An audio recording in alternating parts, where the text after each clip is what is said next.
The galaxy had never seen anything like Zoreth Prime. The bustling neutral world was known for its vibrant trade markets and its role as the site of numerous diplomatic talks between the various races of the Galactic Council. On this particular day, the Grand Summit was taking place. Hundreds of species gathered from all corners of the galaxy to discuss matters of peace and prosperity. But amidst all the conversations, one small family of humans stood out. A little girl no older than 7 wandered the crowded corridors of the summit hall. Her parents were part of the Earth delegation tasked with forging trade deals with alien civilizations. But the child had no interest in politics. She was only fascinated by the strange sights and sounds of the new world. She explored Zoreth Prime's marketplace wide-eyed. She marveled at the towering alien structures and the endless variety of food and goods from every corner of the galaxy. The colors and smells were unlike anything she had ever seen on Earth. But as she wandered further from the safety of her parents and the watchful eyes of the Earth delegation, something terrible happened. The girl unknowingly wandered too close to a malfunctioning alien device designed to regulate the planet's energy output, an ancient artifact brought in by a long-forgotten race that had once inhabited the planet. The device had been dormant for millennia, but today it began to pulse with strange energy as it powered up unexpectedly. Without warning, a violent surge of energy crackled through the air, a massive shockwave of power that radiated from the artifact. The girl was too close to the epicenter, and in an instant she was caught in the blast. Her small body was engulfed in a flash of light, and then everything went quiet. The crowd froze in shock. The child's parents, who had been too far away to stop her from getting close to the artifact, ran toward the scene only to find their daughter lying motionless on the ground. The life had been ripped from her in the blink of an eye. The tragic accident sent shockwaves through the summit hall. The alien delegates were horrified by the sudden loss of a human life, but their reactions were cold and calculating as they looked at each other in silent agreement. The death of one human child, while tragic, was nothing more than collateral damage. In the grand scheme of the summit, there were talks to be had, and the larger issues at hand were more important than the life of a single human child. But on Earth, it was a different story. The news spread like wildfire across the planet, and the reaction was swift and brutal for humans. This was no mere accident. This was a declaration of war. The child was one of their own flesh and blood, lost to the careless disregard of a galaxy that saw them as nothing more than a nuisance. Earth's government was forced to act quickly to contain the growing outrage. The Council may have thought little of the death of a child, but Earth had never seen a more united people, and they would not let this injustice stand. Behind closed doors, a secret meeting took place, one that would change the course of history forever. Earth's ancient fleet would rise again, and the galaxy would soon learn that humanity was not a species to be underestimated. The outrage on Earth was palpable. From the highest echelons of government to the streets of every major city, the death of the child became a symbol of the disrespect humanity had suffered for centuries across the galaxy. Earth's leaders knew that a simple apology or diplomatic solution would not suffice. Something deeper was required, a response that would show the galaxy that Earth was no longer a passive participant in galactic politics, but a force to be reckoned with. For decades, humanity had sent diplomats and ambassadors to the stars, with no real power to back up their words. Earth's ships were small compared to the towering warships of the Council's most influential members. But there was one secret the galaxy knew nothing about. Buried beneath the planet's oceans lay a fleet of ships, older than any civilization in the galaxy. These ships had been constructed long before Earth's first steps into space. The ancient fleet had been forgotten by all but a few humans who held on to the knowledge of its existence in secret. The fleet had been built not just for exploration, but for war. It was a weapon, a final line of defense for Earth's ancestors who had foreseen the dangers lurking in the dark corners of the galaxy. The fleet had been buried to protect it from the prying eyes of the galaxy's dominant species. In the centuries since its creation, it had remained hidden.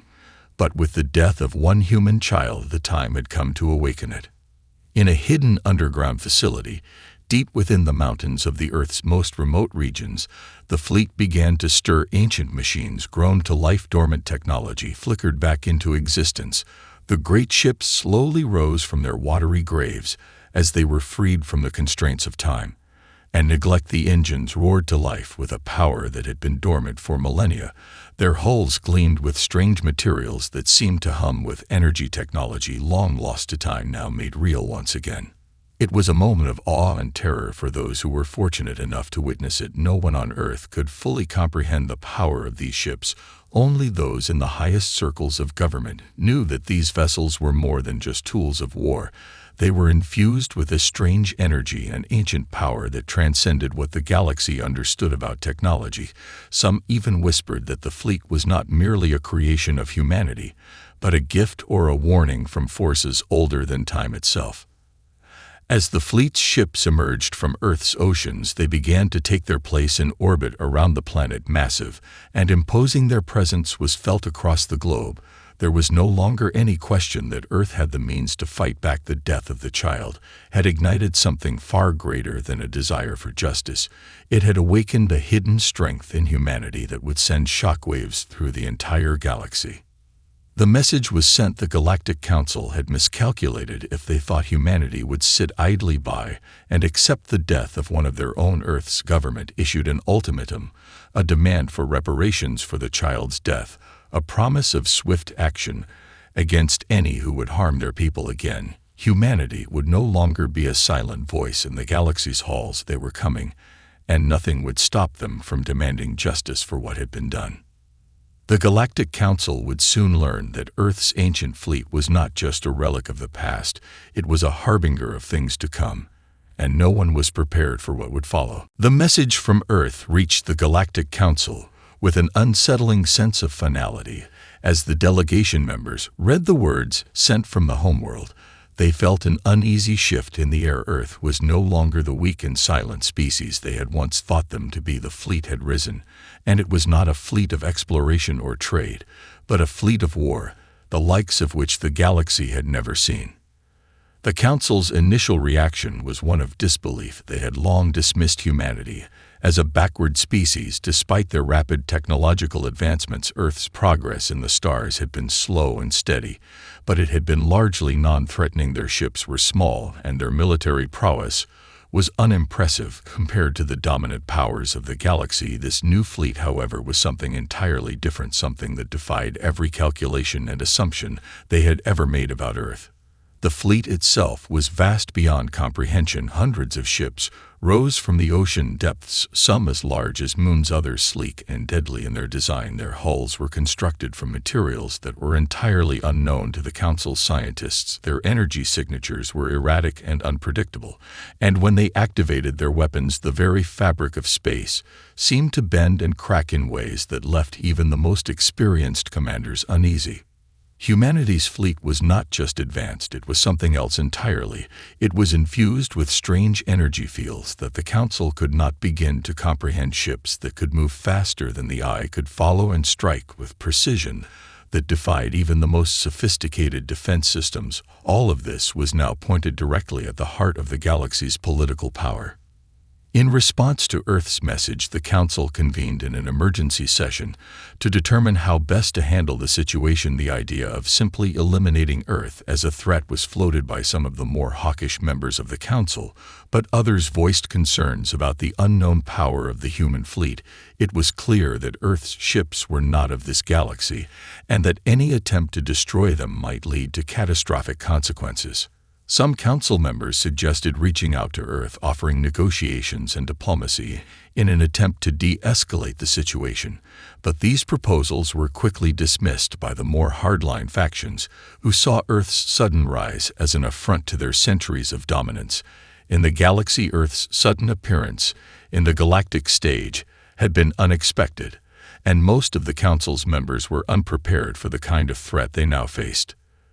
The Council's indecision only worked in humanity's favor as the fleet silently assembled in orbit above Earth, prepared for their next move on the homeworld. Earth's government had already begun mobilizing its forces, ready to engage in whatever conflict the galaxy wished to bring. Their ships, pilots, and soldiers were all trained and waiting for the call to action. But it was not just the military that was ready. The entire planet had unified under one cause. The death of the child had become a rallying cry for all of humanity, and nothing would stop them from avenging her. As the Council argued and debated the fate of the human race, Earth's fleet moved forward in silent anticipation. The galaxy was about to learn a harsh lesson. Humanity would no longer be relegated to the sidelines of history. They had stepped onto the stage, and their message was clear: Earth had come to stay, and the galaxy would have to reckon with that fact. The first move came not in the form of a direct assault, but as a calculated strike near Mars, a location that had long been a neutral zone between Earth and the galactic powers surrounding it. The Council's fleets had been gathering, each prepared to engage in the defense of their own territories, but none had yet committed to a full-scale battle. Earth, however, had no such hesitation. The ships of the ancient fleet, drawn from oceans long thought untouched by human hands, entered the inner solar system with a quiet grace, their arrival an eerie prelude to the storm that would soon break. Mars, long seen as a symbol of humanity's reach into the stars, now became the stage for the galaxy's first true reckoning with Earth's power. A division of council ships, primarily composed of sleek warships from the Vokor Dominion, had already set up a blockade around the Red Planet, seemingly prepared to contain the human threat before it spread further. They expected a slow, methodical negotiation, followed by peace talks. Instead, they were met with the shocking reality of humanity's fleet. The first strike came without warning. Without hesitation or fanfare, the lead ship of Earth's ancient fleet, a colossal battleship known as Aeon's Vanguard, unleashed a burst of energy so intense that the very fabric of space seemed to shimmer. The energy wave was not like anything the Council had encountered before. It was a crackling distortion of reality itself, sharp and precise. The Vokor ships, caught off guard, were torn apart in seconds, shattered by the power of humanity's forgotten technology. The energy burst was not an explosion, but a precise manipulation of graviton fields that folded space itself, tearing through the enemy ships like paper. The remaining Vokor vessels attempted to retaliate, but their weapons proved ineffective against the strange shields of the human ships, which bent light and energy around them in a manner that seemed almost impossible. They fired everything they had: plasma cannons, pulse lasers, antimatter missiles, but nothing could breach the barrier. In mere moments, a dozen enemy warships were lost, drifting in pieces toward the red dust of Mars. The Council ships, even those with greater firepower, hesitated to advance, unsure of the unknown power they faced. From Earth's side, the message was clear: humanity would not stand by and be judged. Their fleet, it seemed, was not just a relic, but a weapon capable of reshaping the future of galactic conflict. The Galactic news services broadcasted the event live, and the response from the Council was swift and harsh. The fleets of other member species began to mobilize, though many still hesitated, wary of the unknown technology Earth had unleashed. The Council's leaders convened again in an emergency meeting, scrambling to form a unified response, but the damage had been done. Humanity's power was on display for all to see, and now it would be impossible to ignore. Back on Earth, the world watched in stunned silence as their fleet tore through space with cold efficiency. But the people were no longer afraid. For the first time in centuries, Earth felt a sense of purpose, a shared identity that transcended borders, cultures, and past grievances. The child's death had been the spark, but now, humanity was more than just a species in the galaxy. They were a force to be reckoned with. As Earth's fleet continued to press forward, it became clear that the Council had underestimated humanity's capacity for both resilience and power. The galaxy would be forced to reckon with this new and unpredictable force, and the leaders of the Galactic Council could no longer simply dismiss Earth as a secondary concern. Their miscalculation had set the stage for a battle far greater than anyone could have anticipated. The attack near Mars had sent shockwaves throughout the galaxy, but it wasn't just the sheer devastation of Earth's fleet that stunned the galactic powers. It was the precision with which the ancient ships operated. No one had anticipated that humanity's military would be so organized, so capable, or so ruthlessly efficient. The Vokor ships, destroyed in mere moments, were only the first casualty of what would soon become an interstellar conflict no one had prepared for. As Earth's fleet advanced deeper into the solar system, the Galactic Council began to fracture. Councils of war and diplomacy were convened urgently, as the galaxy's most powerful species realized they were facing something far more dangerous than they had ever imagined. The human fleet was not just technologically superior. It seemed to harness a mysterious energy that defied all scientific understanding. The gravitational weapons they used were unlike anything the galaxy's leading engineers had ever studied. There were whispers among council members, rumors that perhaps Earth's ancient fleet wasn't just a relic. It was something far older, perhaps a gift from a race long gone, or a weapon left behind to guard the galaxy against an unknown threat. But those who dared to voice such thoughts were quickly silenced, for fear of destabilizing the already tenuous unity of the Council. Despite their early successes, Earth's fleet knew that their mission was far from over. The battle at Mars had sent a message, yes, but it had also revealed the depth of their enemies' resolve.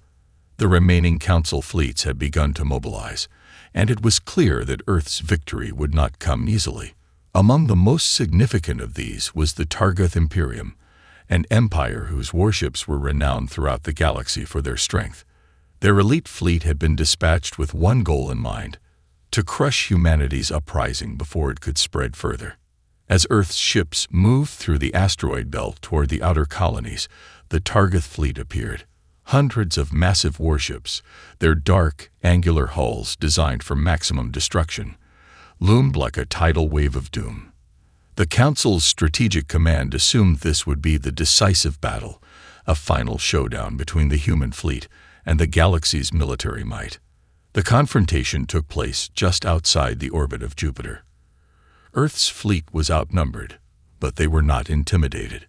The Aeon's vanguard, the largest and most powerful of the human ships, took point as the fleet formed up behind it. Their weapons hummed with energy, ready to unleash devastation upon their attackers. The Targoth fleet advanced, confident in their overwhelming firepower. But the humans had one advantage the Targoth hadn't considered. The human fleet fought with a unity and ferocity that came from years of suffering, oppression, and the desire for justice. When the first shots were exchanged, the human fleet did not falter. They moved as one, dodging and weaving through the vast expanse of space with incredible agility. Ships that would have been considered too slow or outdated by galactic standards moved with deadly precision, their advanced shields absorbing enemy fire and retaliating with focused, pinpoint strikes. The battle unfolded like a deadly dance, with human ships using every trick they had to stay one step ahead of the Targoth's superior numbers. Aeon's vanguard unleashed a pulse of graviton energy that shattered one of the Targoth command ships in a single blow. Other ships followed suit, their energy weapons slicing through the Imperium's heavy defenses like paper. The Targoth had not anticipated the strange anomalies created by the human ships, fields of energy that distorted light, space, and time itself, throwing off their targeting systems and making them easy targets. The tide was turning. Targoth ships, once confident and well-organized, began to break apart under the relentless assault. A massive dreadnought, the flagship of the Targoth fleet, attempted to retreat, but it was too late. Earth's ships had already surrounded it, and within minutes it was crippled by a series of focused gravitational pulses, its massive hull buckling under the strain. The victory, though costly, was undeniable. Humanity's fleet had once again proven its superiority. And this time, it wasn't just the destruction of a few enemy ships. It was a clear message to the galaxy. Earth was no longer a backwater planet to be ignored. Earth was now a power capable of toppling empires. The Targoth fleet, once the dominant military force in the galaxy, had been broken, and the Council was left to deal with the fallout. The stakes had been raised, and there was no going back. The galaxy had underestimated humanity, and now they would pay the price. The shocking defeat of the Targoth Imperium reverberated across the galaxy like a thunderclap. News of Earth's victory spread rapidly through the Council's channels, igniting a firestorm of debate among its members. No one had expected the humans to be so powerful, and now the Council found itself at a crossroads. The balance of power had shifted, and no one knew what the consequences of that shift would be. As Earth's fleet continued its advance through the galaxy, the once united front of the Council began to fracture. There were those who insisted that humanity be eradicated before they could grow stronger, but others were beginning to wonder if the human threat could be reasoned with. For the first time in centuries, the galaxy's powers found themselves uncertain about how to proceed. The Targoth, once the galaxy's most feared empire, had suffered a catastrophic defeat. Their forces had retreated in disarray, leaving many of their homeworld's colonies unprotected. The fall of their military might have sent shockwaves through the Imperial Senate, where factions began to form. The Hardliners called for retaliation against Earth, claiming that their defeat was a humiliation that could not be allowed to stand. But a growing faction of voices urged caution. Could humanity's fleet truly be destroyed, or was it time to seek a diplomatic solution? Among the Council's other powers, the reaction was just as divided. The Zorith Alliance, known for its pragmatic approach to interstellar relations, began to question the wisdom of antagonizing Earth further. They had always viewed humanity as an upstart species, but now they saw potential in Earth's technological advancements. Perhaps, they mused, humanity could be an ally rather than an adversary. There was, after all, strength in numbers, and if the galaxy was to survive the growing threats lurking beyond its borders, it might need the humans on its side. Meanwhile, the Vokor Dominion, still smarting from their early defeat, took a different approach. Their leadership, humiliated by the loss at Mars, called for a full-scale military campaign to crush Earth once and for all. Their warlords had always believed in the supremacy of their own species, and the thought of submitting to humanity's newfound strength was anathema to them. But within their ranks, there were murmurs of doubt. Could their fleets withstand another battle against the human fleet? The answer was far from certain. And then, at the heart of the Galactic Council, there was the question that no one could avoid. What did Earth want? The death of the child had sparked the initial fury, but now it was clear that humanity was playing a long game. Earth's fleet wasn't just about vengeance. It was about power, and power meant leverage. Earth's government had made its demands clear. Justice for the death of their own, and no further harm would be tolerated. But the question remained, was humanity willing to stop there? Would they accept peace, or was this the beginning of something far larger? Had Earth come to conquer, or had they simply come to assert themselves as a force that would no longer be ignored? The next move came from Earth's leadership. A delegation of diplomats and military commanders was dispatched to the Council's capital world, a neutral planet where peace talks had been held for centuries. Their message was simple but profound. Earth sought justice, yes, but they also sought recognition. The galaxy needed to understand that humanity was no longer the fragile species it once was. The death of the child had been the spark, but it had ignited something much more powerful, a belief that humanity could stand alongside the greatest civilizations in the galaxy, not beneath them. The Council's leaders, already divided by internal strife, found themselves now staring at an even greater dilemma. Should they meet humanity's demands for peace, or should they escalate the conflict and risk all-out war with a species that had proven itself more dangerous than they had ever imagined? As the negotiations loomed, the stakes could not have been higher. The future of the galaxy hung in the balance, and Earth was no longer a passive player. They had shown their hand, and the galaxy was left to decide whether it would meet humanity's terms or face the consequences of an unpredictable new power that could reshape the future of interstellar relations forever. The peace talks on the neutral planet were tense, filled with an undercurrent of suspicion and distrust that could be felt by every delegate in the room. Representatives from the Galactic Council's most powerful factions, including the Zorith Alliance, the Vokor Dominion, and the Targoth Imperium, sat across from Earth's delegation, their faces etched with a mixture of uncertainty and disdain. Humanity's demands had been made clear: reparations for the death of the child, a formal apology, and most importantly, recognition as a true power in the galaxy. Earth had no intention of returning to the fringes of galactic politics. They would stand shoulder to shoulder with the most influential species. The Council, still reeling from the defeat of the Targoth fleet and the devastation wrought by Earth's ancient ships, was divided. On one side, the hardliners pushed for a military solution, demanding that humanity's fleet be destroyed before it could pose any more threats. Their reasoning was simple: Earth had proven itself too dangerous to be allowed to exist unchallenged. These voices came mostly from the Vokor Dominion and the Targoth Imperium, whose pride had been shattered in battle. But on the other side, a quieter faction, led by the pragmatic Zorith Alliance and a few disillusioned Targoth senators, called for diplomacy. The last battle had shown that Earth's fleet was unlike anything the galaxy had seen, and the possibility of confronting it again seemed too risky.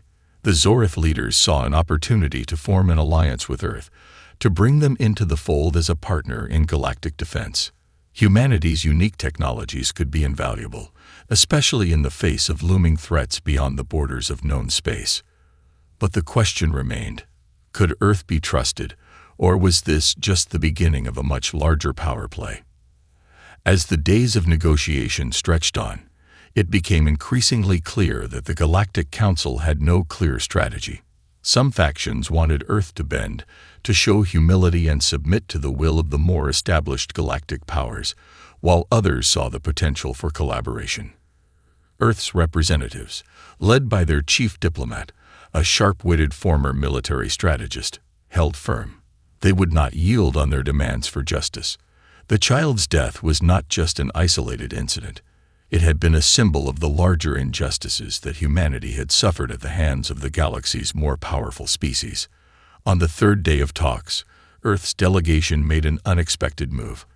Rather than offer further compromises or soften their stance, they released a piece of data that had been kept secret until now: ancient records that revealed the true origins of Earth's fleet. The ships, as the galaxy had assumed, were indeed relics of an older age, but they were more than that. The records detailed Earth's long-forgotten history of contact with an even older civilization, one that had warned of a greater existential threat lurking beyond the galactic rim. The fleet had not been constructed for simple warfare. It had been created as a safeguard against an impending cosmic danger that no one in the galaxy had prepared for. The revelation struck like a bombshell. Some council members immediately dismissed it as a fabrication, but others, especially those from the Zorith Alliance, recognized the gravity of the situation. The record spoke of a cataclysmic event that could unfold if the galaxy's most powerful civilizations were left unprepared. It was an event that Earth's ancestors had apparently tried to stop, a race that had warned humanity of the dangers to come, dangers that were now approaching once more. This revelation changed everything. The human fleet was not just a tool of vengeance. It was a harbinger of something greater. Earth had not come to the galaxy to conquer. They had come to warn. They were the first line of defense against an unknown cosmic threat that could swallow the galaxy whole. And now, Earth was asking for something from the Council: to unite, to prepare, and to face the danger together before it was too late. The Council was at a breaking point. Those who had once seen humanity as a nuisance now realized that Earth was not just a power to be reckoned with. It was a crucial ally in the fight for the galaxy's future. But the scars of the past were deep, and trust would not be easily given. With tensions high and allegiances shifting, the fate of the galaxy hung in the balance. The decision would come soon. The galaxy could either unite under a common cause, with Earth at its forefront, or face the consequences of ignoring a warning that could lead to their collective destruction. The stakes could not have been higher. The days that followed the revelation from Earth's delegation were filled with chaos and uncertainty as the Galactic Council grappled with the implications of what they had learned. No longer could they dismiss humanity as a mere annoyance, a species unworthy of respect. Earth had brought with them not just a fleet capable of decimating entire armadas, but a dire warning that no one could afford to ignore. The records detailing humanity's ancient contact with an unknown and potentially catastrophic threat had sent tremors through the halls of power, and the Council was now on the brink of a decision that would change the course of galactic history. In the Council chambers, the factions were at odds. The hardliners, primarily from the Targoth and Vokor factions, still held on to their pride and their desire for revenge against humanity for their humiliating defeats. They called for Earth to be brought to heel, to be shown that they could not dictate the terms of their survival. But even they could not deny the growing evidence of the danger Earth had warned about, something beyond their comprehension, something that even their vast fleets might not be able to withstand. On the other side, the voices of reason, led by the Zorith Alliance and a few enlightened members of the Targoth, argued fiercely for cooperation. The galaxy's leaders were beginning to understand that humanity wasn't merely a potential ally. They were a critical piece of the puzzle in facing this unknown threat. It was clear that Earth's ancient fleet, with its strange and powerful technology, could be the key to surviving what lay beyond the galaxy's borders. Finally, after days of heated debate, the Council came to a decision. Though not one without deep reservations, an emergency summit was called, and this time, it would not just be the representatives of the Council who sat at the table, it would be humanity as well, with Earth's fleet waiting in orbit, their guns primed and ready should the talks fail. The atmosphere was tense as the factions gathered, the weight of the galaxy's future pressing down on every delegate in the room. The human delegation arrived in full, led by their most respected diplomats and military commanders. There was no pomp or fanfare, just a quiet resolve that could be felt in the air. They had come to negotiate, yes, but also to make one thing clear. Humanity would not stand idly by if the galaxy chose to ignore the threat they had warned of. The death of the child had been the spark, but now Earth was speaking for all those who had been trampled by the arrogance of the galactic powers. As the discussions began, it was clear that the Council's leaders were still divided. But one thing had changed: their respect for Earth's power, and the realization that humanity's warning might be the only thing standing between them and oblivion. The records Earth had shared detailed not just the history of their fleet, but evidence of dark forces stirring at the edges of the galaxy, forces capable of destroying entire worlds, civilizations, and life as they knew it. The final moments of the summit were spent in intense negotiation. The galaxy's greatest leaders, once ready to dismiss Earth, now found themselves in a position where they had no choice but to align with humanity. The need for unity, the realization that they were all facing a common existential threat, overcame the barriers of pride and distrust. The Council agreed to form a new unified defense initiative, with Earth taking a leading role in the effort. Humanity's fleet, with its mysterious technologies and unmatched combat prowess, would stand at the forefront, and Earth would be granted the recognition it had long fought for. In exchange, humanity agreed to share its knowledge and technology, its ancient fleet, its expertise in gravitational manipulation, and the secrets of the energy fields that had made their ships nearly invincible. The Council was willing to accept humanity's terms, though not without reservations. The future of the galaxy would now depend on this fragile alliance, and it was clear that Earth's path forward was no longer that of a solitary species. They had entered the galaxy's stage, not as a conqueror, but as a harbinger of survival. With the agreement signed, Earth's fleet remained vigilant, its ships standing as both a symbol of hope and a reminder of the power humanity had unlocked. The galaxy was no longer divided into the established empires and the fringe species. Earth had asserted itself as a player, and the Council had been forced to recognize that humanity's future was now intertwined with the fate of all the stars. And far beyond the known galaxies, the dark forces that Earth had warned about began to stir, unseen but not unfeeling.